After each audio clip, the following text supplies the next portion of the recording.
Think about someone you know who doesn't post anything online. No photos, no stories, no updates. They're just absent. And yet, they don't seem disconnected.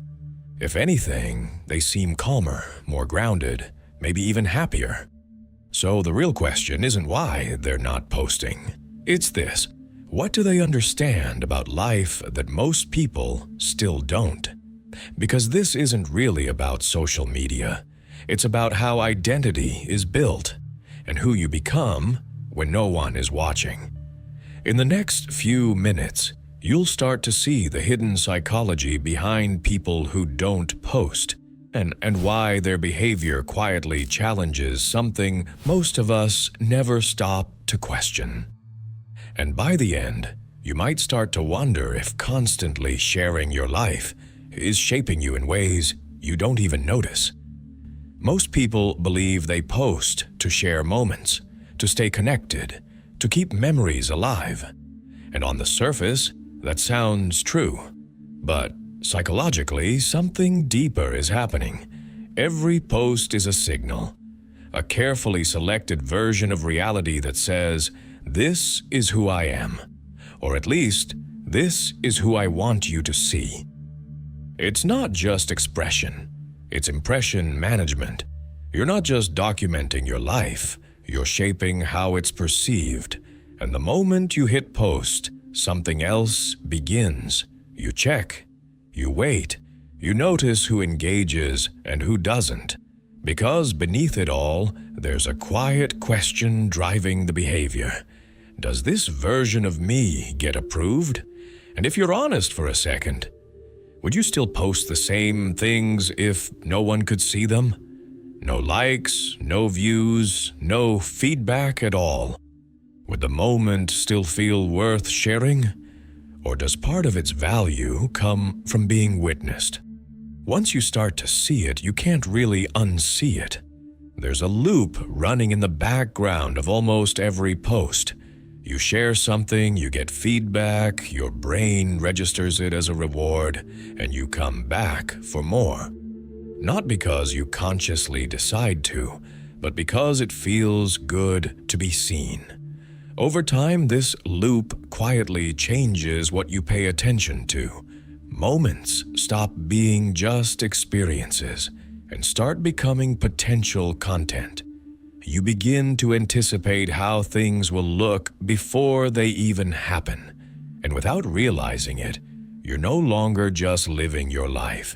You're observing it from the outside. But here's where things start to separate. Not everyone stays inside that loop. For some people, the idea of sharing their life online doesn't feel natural. It feels intrusive. Posting a photo isn't connection.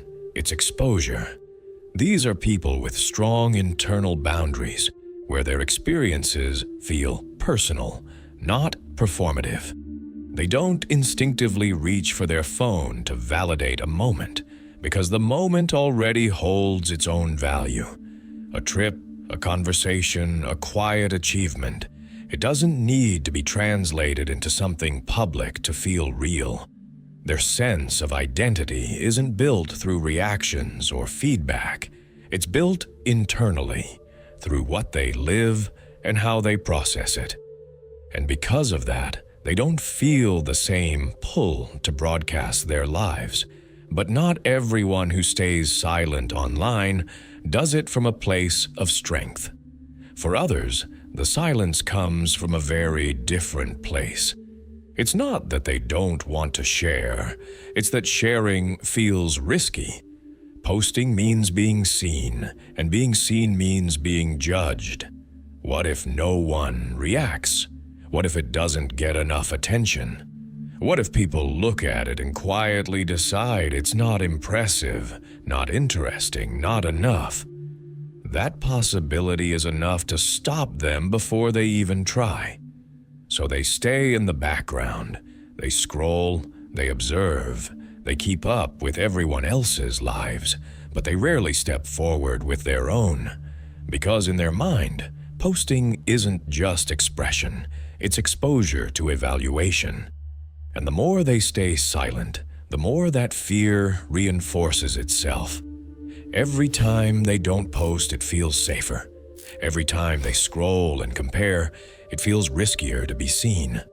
Until eventually, silence doesn't feel like a choice anymore. It feels like protection.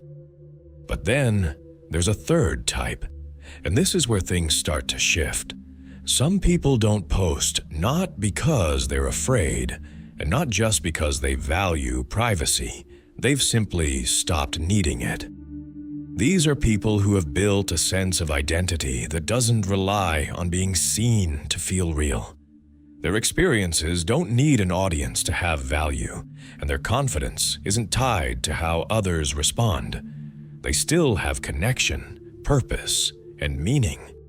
But it comes from real conversations, real work, real presence.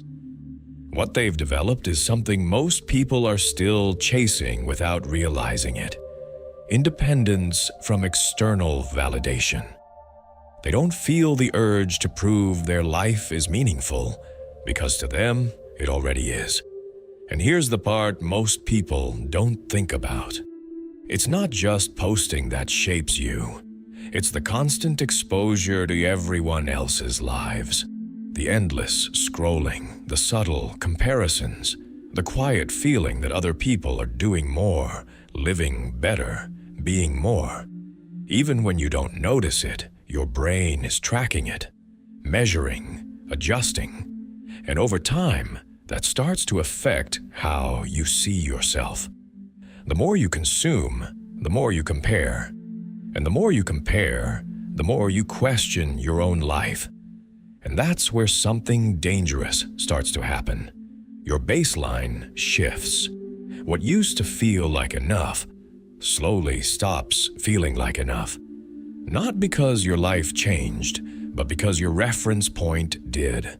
But when you step outside that cycle, even slightly, something changes. Your mind becomes quieter, less reactive, less dependent on what everyone else is doing. And that absence of constant comparison protects your mental state in ways most people never fully realize. At a certain point, you start to notice something uncomfortable. Social media isn't just a place where life is shared. It's a place where life is performed. Moments are shaped, filtered, and adjusted, not just to be remembered, but to be seen a certain way. And when that becomes normal, not participating starts to look strange. When in reality, it might be the most grounded choice you can make.